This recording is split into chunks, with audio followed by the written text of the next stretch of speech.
Oh, the absolute indignity of it all. Reduced to a bargaining chip in a game of chance between a drunken Zalaxian and a human with questionable hygiene habits. My name is Vex Noblax, and until approximately 37 galactic standard hours ago I was a respected xenobiological researcher from the planet Quinn. Now I'm apparently property of a human trader named Quinn. This has to be some kind of joke, I said, my sensory tendrils quivering with indignation as the Xylaxian merchant Grank handed my identification chip to the human. I am a senior researcher with 14 published studies on interspecies molecular compatibility. The human Marcus looked almost as uncomfortable as I felt. His facial features scrunched up in that peculiar way humans have when they are experiencing emotional distress. Look, I didn't ask for a person. I was expecting, cargo or credits. Grank waved his three-fingered hand dismissively, his purple skin glistening under the harsh light of the trading outpost bar. Debt is debt, Quinn. I lost fair and square. The Quintaran is worth at least 50,000 credits on the right market. You are getting a bargain. On the right market? Marcus's voice rose an octave. Are you talking about slavery? That's been illegal in Terran space for centuries. I felt a flicker of hope at the human's apparent moral compass. Perhaps he wasn't the typical brute his species was known for.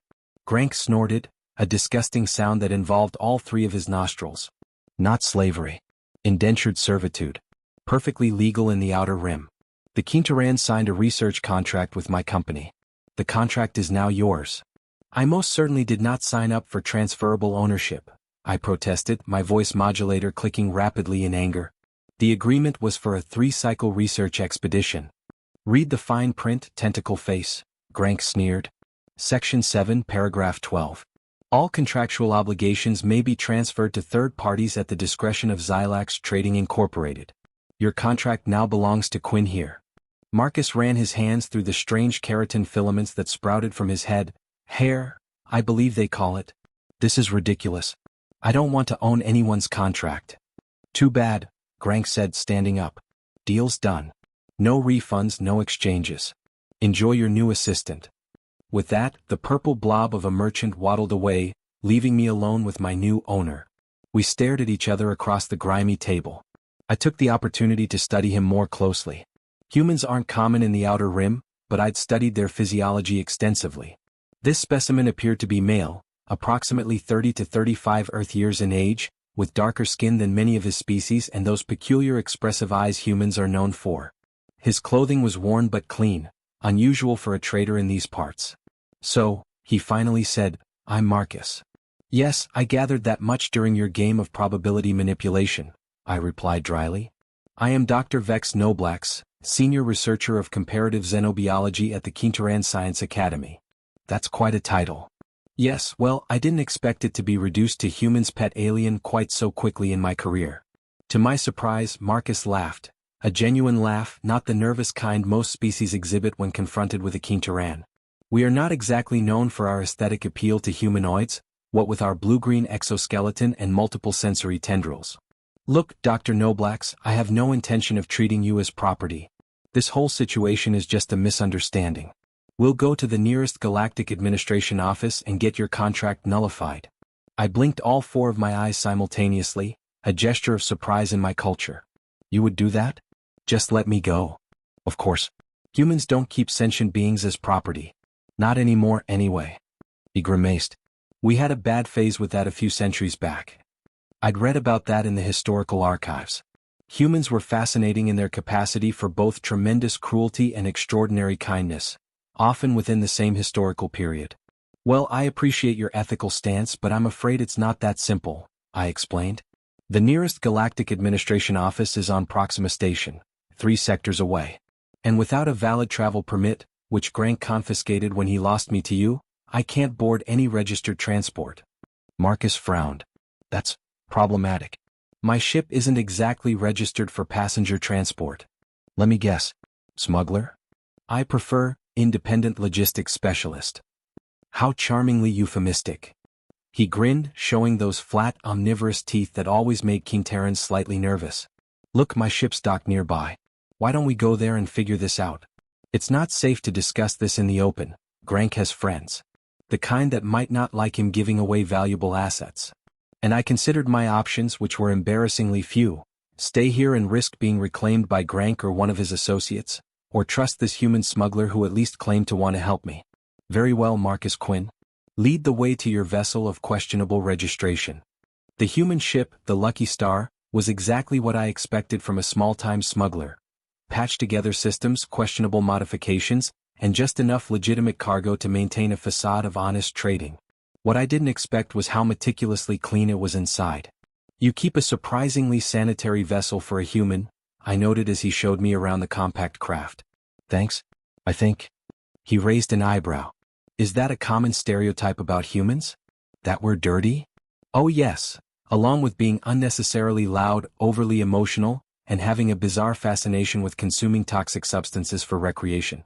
Marcus laughed again. Well, you've got us there. Coffee and alcohol are pretty much the cornerstones of human interstellar trade. He led me to a small cabin that apparently served as both cargo hold and living quarters. You can stay here while we figure things out. It's not much, but it's private. It will suffice, I said, examining the space. Though I require significantly less rest than humans. Only about 2 hours per standard cycle. Really? That must be convenient for research? Yes. For enduring long periods of boredom? Not particularly. Marcus seemed genuinely interested, asking questions about Quintaran physiology and culture as he prepared a meal in the ship's tiny galley. I found myself answering more openly than I normally would with other species. There was something disarmingly direct about him. So what, he said as we sat with our respective nutrient sources, is some kind of reconstituted protein minus simple mineral solution? We need to get you to Proxima Station but without proper documentation. That's going to be tricky. The hegemony patrol ships around Proxima are notorious for thorough inspections. The hegemony? I groaned. Of course it would be their jurisdiction. The galactic hegemony and the Quintaran collective had a complicated relationship at best. While not openly hostile, there were enough trade disputes and territorial disagreements to make any Quintaran nervous in hegemony space. You have history with them? Marcus asked. The collective and the hegemony have been engaged in a scientific arms race for decades. My research in particular, adaptive biological interfaces, has been of significant interest to both our military and theirs. Marcus' expression changed, becoming more serious. Wait, are you saying you're working on military technology? Not directly. No. My research is purely scientific, but its applications could theoretically extend to military use. And Grank had your contract. Marcus looked increasingly concerned. That sleazy Xylaxian might have been planning to sell your research to the highest bidder. The realization hit me like a gravitational anomaly. By the void, you're right. That would explain why the terms of my contract were so unusual. I was so excited about the rare specimens Grank promised access to that I didn't question it thoroughly. Marcus ran his hand through his hair again, a gesture I was beginning to recognize as a sign of stress. This complicates things. If your research has military applications, then you being transferred to a human, especially a human with my reputation, could be interpreted as the Terran Alliance trying to acquire Quintaran military secrets. That's absurd. You won your game of chance fairly. It was random happenstance. He gave me a look that, even across species barriers, clearly communicated you are being naive. Politics doesn't care about happenstance, Doctor. The appearance is what matters. And right now it appears that a human smuggler with known connections to Terran military contractors just acquired a Quintaran scientist with valuable military research. My sensory tendrils drooped as the implications became clear. This could trigger a diplomatic incident. At best, Marcus said grimly. At worst, it could be seen as an act of espionage. Sector, and when they do, we'll both be fugitives. Technically, Marcus said, gripping the controls with one hand while adjusting the NAV array with the other, you're already a fugitive. I'm just your unauthorized ride. He flashed me another one of those infuriating grins humans are so fond of, the kind that make you question whether they're stupid, fearless, or just catastrophically overconfident. You find this amusing? I demanded, clutching the edge of my seat as the ship banked hard to avoid an incoming scan burst. Not exactly.